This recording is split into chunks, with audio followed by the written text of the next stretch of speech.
अभी बाचा रे गाना आइल बानी हम बता हाथ नहीं कुछ हम ओकरा के घर धोई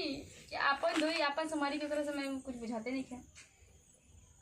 कैसे ओकरा साथे रह गेल बा एगो बियाह होइल त साले नतिया के बेटा में तानी गो बतार मिलल बा कि ओकरा के ध्यान रखी कि अपन ध्यान रखी ओकरा के खियाई कि अपन खियाई कुछ बुझाते नहीं है लोग बताए तो मोगी साथे सुतता हमर बताए त हम जो सुतबे ना करेला कैसे ओकरा सुताई काहे ना रोए हमर रोए के किस्मत में फूट गइल बा त का करी अब बता रे बाचा मिलल बा त का करी चुप हो जा तू हो जा बैठी या बैठी काहे रहुआ ऐसे उदास बनी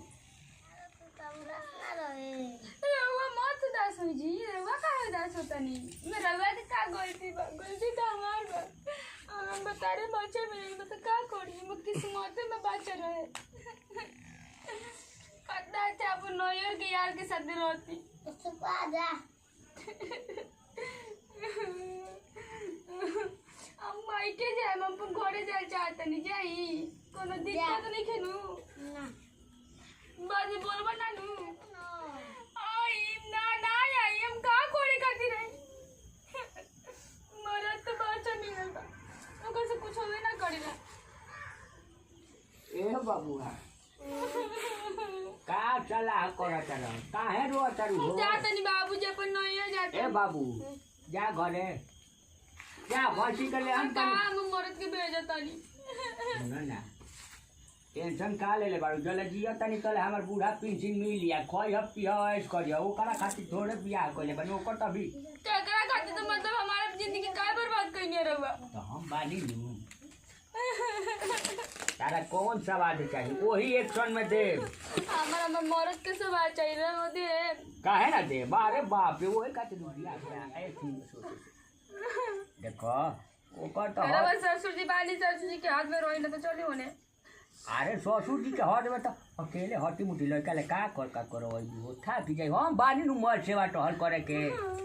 जा ये ना खातिर बियाह कइले बनी का तो अभी कहीं तो लाइन पे आई हम चल जेम अपन नौयर काहे न भी हट जाइबू हम चल जेम नौयर अपन दे देम सोटा में तेल पिया के केने जाइबू ना ए जे भुला जेबू सुन ना अरे मत लोट लोट पोछा अरे हमार करे जरूरत है तो हमार ठेवना ले लोट गिरता चुप रह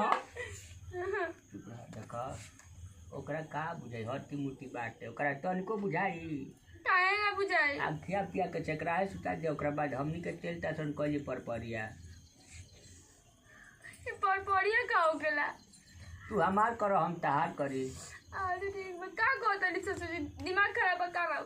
बात ओकरा बुझाइबे ना करते तार केंगो जवानी काहे जाई खातिर बियाह कर देनी तो ओकरा हम अपना खाती कोई नहीं है को हाली कोई अपना खातिर कोई नहीं है तो आए रे के साथ का बता दे रहा है मने भगवान। खाना पीना ओकरा के खिया के सुताइए देबू आ तेल तासन हमरा के करी ह करवाई ह तो मत अरे हमार बाबू चुप रह अरे हमार कर अजी हम लूट गई नहीं बर्बाद हो गई ना ना ई का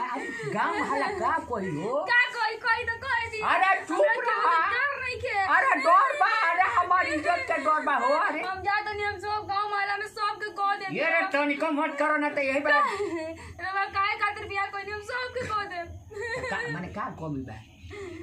हम ससुर बनी सठिया गई बनी का बुढ़ापा में ससुर से का बोल माने न अरे चुप रह देखो ना कहल जाए घर के इज्जत घरे में रह जाए बाहरी जाने सब के बबुआ का बियाह भइल बा ने बाबू के काम चली पेंशन काहे लेता रू पेंशन मोय तारा ना मोय घर में देखो तो का करम हम मरब तो ले जाई मोय तो हरे नु बा आ तोले मरब तोले टाइट हो जाई चलो चली तो सब पहले अपन पेंशन उनसे सब घर उर हमरा एग्रीमेंट करम तब हम जाई अरे मोय को दे तनी चलो नहीं बड़ा रात खाली मोय तारा का बेड पे हम ठीक को बा, दे तनी चलो मोय तो। तारा नावे कर दे अपन कॉपी दी हम अपना कॉलम से लिख के तारा मोय एग्रीमेंट कर दे फिर उन्हें सुन ली फलानिया बो देखो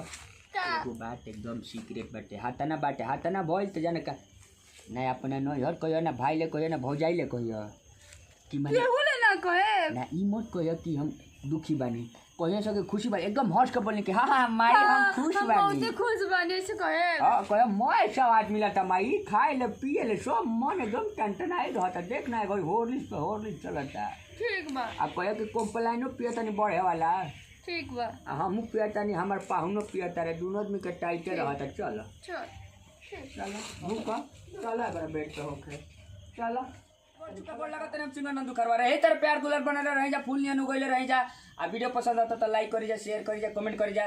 मरद अभी बादशाह बा ई सोची घाट